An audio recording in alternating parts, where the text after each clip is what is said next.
हम सब जानते हैं कि लोकसभा के चुनाव की एक प्रकार से सब तैयारियां हमारी पूर्ण हो चुकी हैं और उसका अभियान भी हमने शुरू कर दिया है। जितने भी हमारे व्यवस्था के पक्ष थे वो सारे कंप्लीट हो गए हैं, सब जगह कार्यालय खुल गए हैं। लोकसभा का भी हर लोकसभा में कार्यालय खुला है। प्रदेश चुनाव कार्यालय भी रोहतक के अंदर खुल चुका है और कुल मिलाकर के अभियान में विधानसभा की बैठकें कार्यकर्ताओं की वो सब हो गई हैं, पन्ना प्रमुख तक हुई हैं। जनसभाएं वो शुरू हो गई हैं, लगभग 40 जनसभाओं की तिथियां तय हो गई, कुछ कंप्लीट हुई हैं, कुछ और हो रही हैं। ये 12-13 अप्रैल तक सब होंगी और इसके बाद एक 10 दिन का गैप रहेगा, जो कि फसली सीज़न है कटाई का, तो उस नाते से 25 अप्रैल के बाद फिर से शुरू करेंगे और नामांकन की तिथियों तक बाकी बची सभी जनसभाएँ विधानसभा अनुसार ये पूरी हो जाएगी। उसके बाद केंद्रीय नेताओं के कार्यक्रम आएंगे, उसमें हम लगेंगे। नामांकन का जो समय है 6 मई से पहले पहले सबके नामांकन हो जाएंगे और हमारे जो सभी कैंडिडेट्स हैं पूर्ण यानी एक प्रकार से पूर्ण तैयारी के साथ मैदान में डटे हैं, जुटे हैं। और मैं समझता हूं कि इस समय कांग्रेस जो इतनी पिछड़ गई है और उसके कारण से हमको जो एक एज मिला है और हमको इस बात का पूरा विश्वास है कि 10 की 10 सीटें भारतीय जनता पार्टी। अच्छा, कांग्रेस अभी तक कैंडिडेट उनके घोषित नहीं कर पा रहे हैं, कह रहे हैं कि अभी तो 26 से तो नॉमिनेशन शुरू होंगे, उससे पहले तो कर देंगे। मैंने कहा जब किसी की घर में कोई कमी होती है तो कैसे न कैसे छुपाने की कोशिश करते हैं। आखिर कैंडिडेट तो जो आज घोषित करें, कोई चाहे 26 तक करें, लेकिन कैंडिडेट तो होना ही चाहिए। लेकिन वो होंगे इसलिए नहीं कि जो जूतम बाजार हो रहा है वहाँ कि कोई इधर खींचता है, कोई उधर खींचता है। और अब हमारे कैंडिडेट्स के घोषणा होने के बाद जो घबराहट है लोगों में, वहाँ घबराहट इतनी है कि वो किसी के गले में हाथ डालना भी चाहते हो तो कोई स्वीकार करने के लिए तैयार नहीं है। तो वो कोई यहाँ से नहीं लड़ेगा, कोई वहाँ से नहीं लड़ेगा, वो अपने आप को पीछे खींचते हैं, विड्रा करते हैं।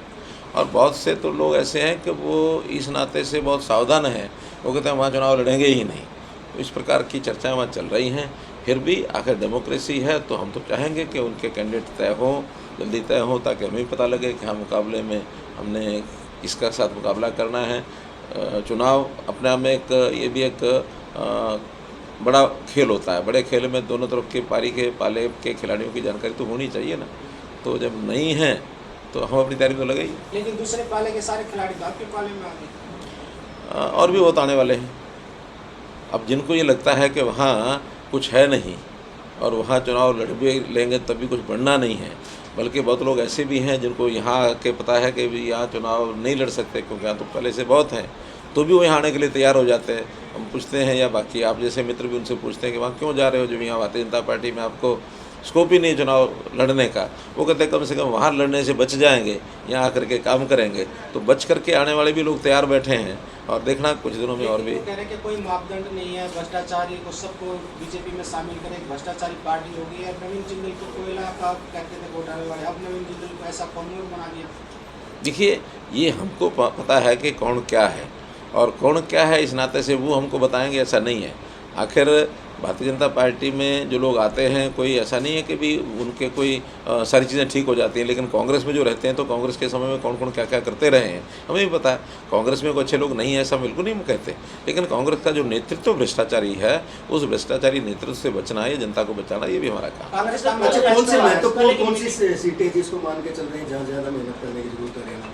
देखिए हमारे लिए सब 10 की 10 सीटें हैं, 10 में जीतेंगे, मेहनत भी 10 में करेंगे, क्योंकि मेहनत करना चुनाव में एक उसका एक हिस्सा होता है, अंग होता है।